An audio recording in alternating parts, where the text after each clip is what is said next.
Okay, good morning.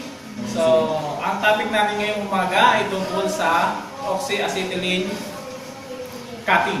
Ano po? So, ngayon po, nung nakaraan, ang episode natin is welding. So, yung tip po natin is pang welding. So, ngayon pinalitan natin.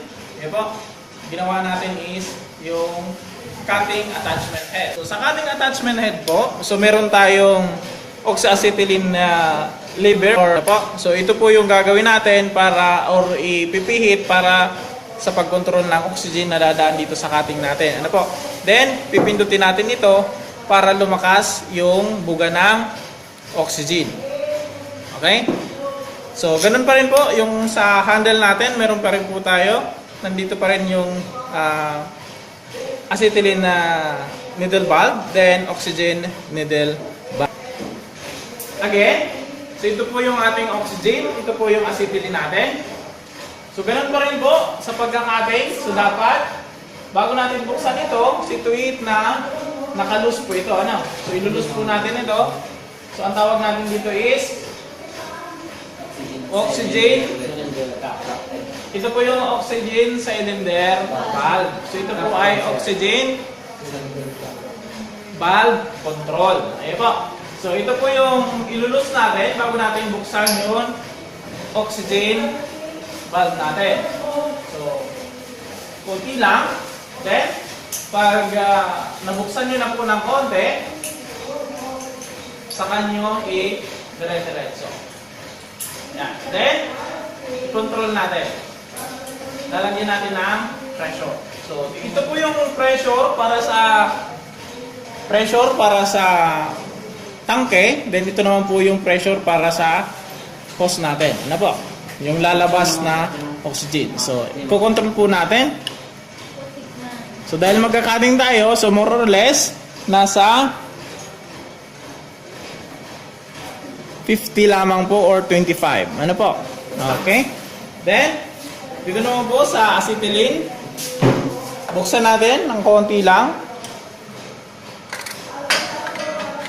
Okay? So makikita po natin na mayroon ng pressure. Yung laman ng tangke natin, ito po yun. Then, nakalus pa rin ito. Then, control natin.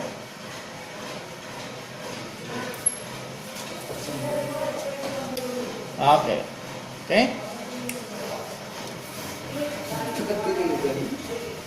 Okay, so bago tayo magsimula sa pag-cutting natin, situate lamang po na nakatamang kasuotan tayo. Ano po, sa pagtatrabaho. Meron tayong face shield para po yung talsik o tilangsik ng natutunaw na bakal ay hindi pumasok o masaktan tayo. Then, meron tayong safety protection para sa ating mata. So pwede naman po kung meron kayong sunglass, pwede naman gumamit. Or di kaya pwede naman ito na lang kung makikita nyo naman yung ikakat nyo ng malinaw.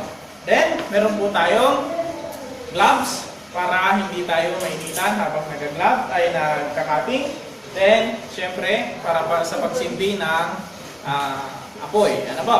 Okay, so simulan po natin ang pag-cutting. So, pag makating po tayo,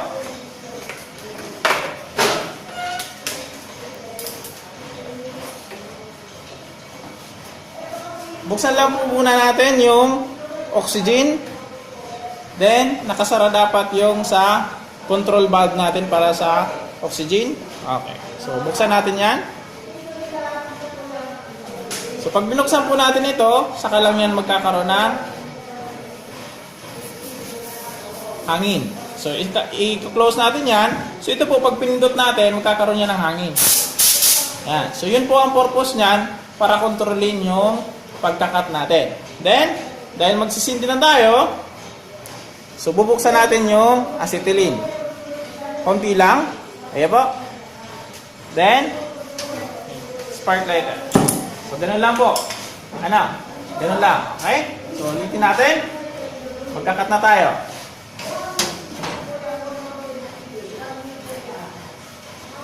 Suot lang tayo ng tamang PPEs.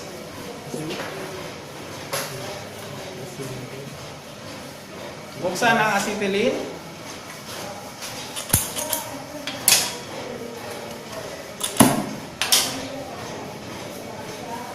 Okay, so situate lamang po ng acetylene natin ay nasa tamang haba ng apoy bago natin buksan ang oxygen. Ito po yun. Ano? So makikita po natin na nagpupulay asul siya. So bawasan natin yung acetylene. Masyadong malakas. Yan.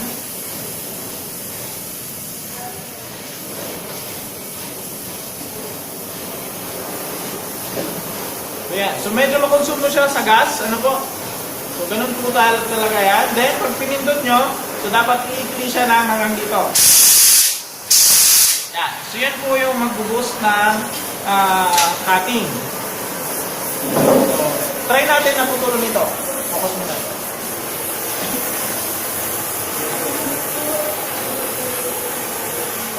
So pag nakita nyo na pumupula na siya, didiinan nyo lang itong lever. So yan, pumupula na ba? Yes, sir. Pupulay orange na? Di pa. Nasa gilid pa lang yan. So, pag nakita nyo ng ganyan, sige na yan.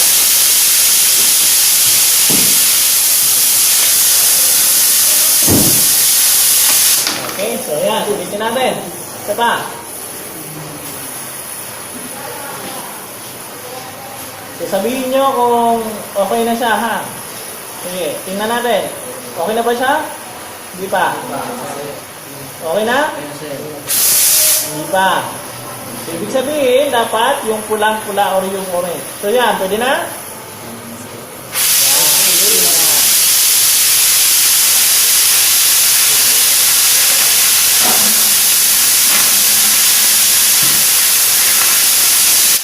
So, ganun lang po. Ano po? So, ganun lang po ang pag-cutting.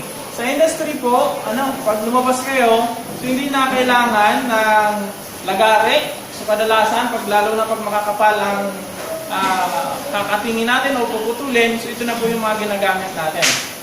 Okay po. So, may tanong po tayo. So pag oot, so ganun pa rin.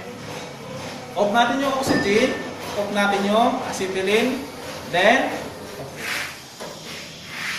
lapag natin, siguraduhin lang na yung hose natin is nakalatag sa malawak na lugar or hindi tatamaan ng apoy. Then, ganun pa rin po, i-close natin yung valve sa oxygen.